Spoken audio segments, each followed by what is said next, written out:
Hi, let's learn about the bonnet. Smart Hashtag 5 has a large frunk, which allows you to store more items. There are several ways to open the bonnet. Method 1. Open the bonnet with the key fob.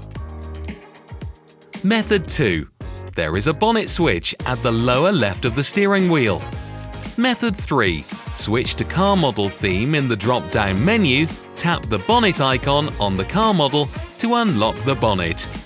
When the icon turns blue and the bonnet of the car model is open, it means that the bonnet of the vehicle is unlocked. Method 4.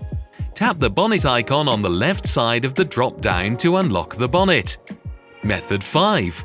Enter the Quick Controls interface, rotate the car model, and tap the bonnet icon to unlock the bonnet. After being unlocked, the bonnet is automatically released and you should manually open it. Press it down firmly to ensure it is completely closed. You can check whether the bonnet is closed from the car model on the center display.